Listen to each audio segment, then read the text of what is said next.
நடிகர் Chiranjeevi, Venkatesh, Nayanthara lead role நடித்து வெளிவந்த திரைப்படம் மனசங்கர Varaprasad car.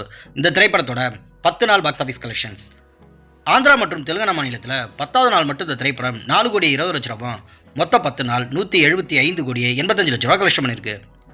Rest of India, அதாவது இந்தியாவில் மற்ற மாநிலங்களில் பார்த்தீங்கன்னா 10வது நாள் மட்டும் இந்த திரைப்படம் 65 லட்ச ரூபா, மொத்தம் 10 நாள் 32 கோடி 85 லட்ச ரூபா கலெக்ஷன் பண்ணியிருக்கு.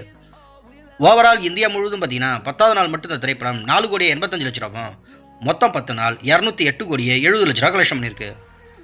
ஓவர்சீஸ், அதாவது வெளிநாடுகளில் பார்த்தீங்கன்னா 10வது நாள் மட்டும் இந்த திரைப்படம் 1 கோடி 30 லட்ச ரூபா, மொத்தம் 10 நாள் 40 கோடி 30 லட்ச ரூபா கலெக்ஷன் பண்ணியிருக்கு. இந்த திரைப்படத்தோட பட்ஜெட் பார்த்தீங்கன்னா 220 கோடி. உலகம் முழுவதும் பார்த்தீங்கன்னா 10வது நாள் மட்டும் இந்த திரைப்படம் 6 கோடி 15 லட்ச ரூபா, மொத்தம் 10 நாள் 249 கோடி கலெக்ஷன் பண்ணியிருக்கு. நடிகர் பிரபாஸ், நித்தி அகர்வால், மாளவிகா மோகனன் லீட் ரோல் நடித்து வெளிவந்த திரைப்படம் த ராஜா சாப். இந்த திரைப்படத்தோட 13 நாள் பாக்ஸ் ஆஃபீஸ் கலெக்ஷன்ஸ். ஆந்திரா மற்றும் தெலுங்கானா மாநிலத்தில் 13வது நாள் மட்டும் இந்த திரைப்படம் 29 லட்ச ரூபா, மொத்தம் 13 நாள் 116 கோடி 34 லட்ச ரூபா கலெக்ஷன் பண்ணியிருக்கு. ரெஸ்ட் ஆஃப் இந்தியா, அதாவது இந்தியாவில் மற்ற மாநிலங்களில் பார்த்தீங்கன்னா 13வது நாள் மட்டும் இந்த திரைப்படம் 66 லட்ச ரூபா, மொத்தம் 13 நாள் 52 கோடி 66 லட்ச ரூபா கலெக்ஷன் பண்ணியிருக்கு.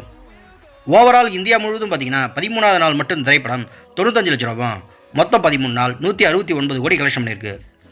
ஓவர்சீஸ், அதாவது வெளிநாடுகளில் பார்த்தீங்கன்னா 13வது நாள் மட்டும் இந்த திரைப்படம் 30 லட்ச ரூபா, மொத்தம் 13 நாள் 34 கோடி கலெக்ஷன் பண்ணியிருக்கு. த ராஜா சாப் திரைப்படத்தோட பட்ஜெட் பார்த்தீங்கன்னா 400 கோடி. உலகம் முழுவதும் பார்த்தீங்கன்னா 13வது நாள் மட்டும் இந்த திரைப்படம் 1 கோடி 25 லட்ச ரூபா, மொத்தம் 13 நாள் 203 கோடி கலெக்ஷன் பண்ணியிருக்கு.